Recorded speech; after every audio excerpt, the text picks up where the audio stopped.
Hello, my name is Andre Stubbs, and I'll be doing my final presentation on Chapter 7, Cognitive Dissonance Theory, how it relates to my final presentation. A brief introduction. My article talked about HIV and how unprotected sex puts you at a more risk than using condoms. Although there's more an increased level of HIV awareness and a reduction of sexual risk. Unprotected sex is casual.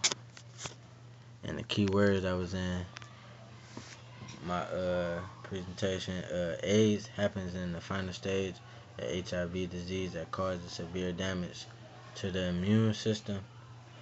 And infection is an attack from bacteria, viruses, and pesticides that are not normally in the body. Cognitive dissonance, it means discomfort from inconsistency. And Funstinger, he made the theory, who worked on the cognitive dissonance in the 1950s, argued against Erickson that the cognitive dissonance mainly occurs if a behavior threatens the consistency and positivity of an individual self-image, and seeking reassurance. Principles of consistency. Sexual arousal diminishes the ability to judge future consequences of current behavior. Message organized in memory.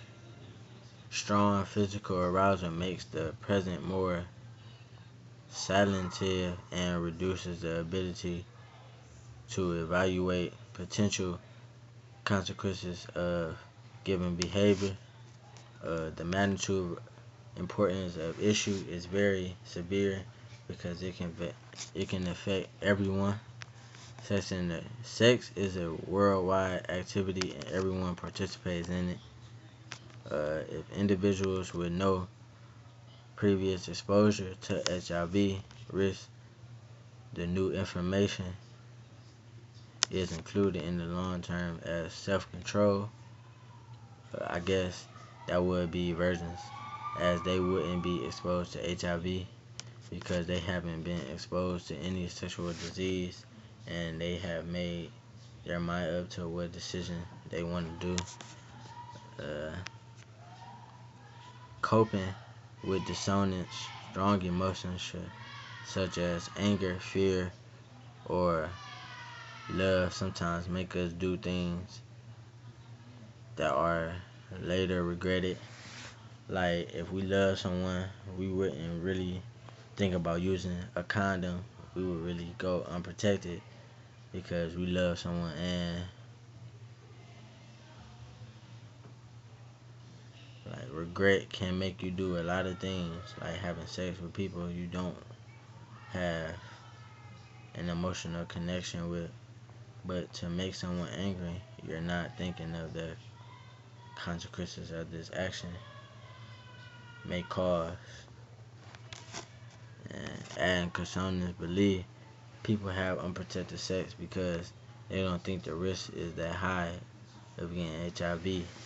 They might think the girl is clean, so they just go unprotected, and they might not even love that girl or have emotional contact with that girl, but just because they think they're clean, they just have unprotected sex. And shown by the graph, you think about the consequences, but not on a serious level. Like the first level is just thinking about sex and not on a emotional level. But the second part is on an emotional level, but not thinking about the consequences that come after it. And the third level is the consequences that come after it. But before that, you wasn't thinking about the consequences, and the consequences lead to death. And when we having sex or arousal, we're not thinking about death because we're thinking about the sex, and that can cause a whole issue. And that's my presentation on cognitive dissonance theory. And thank you for listening.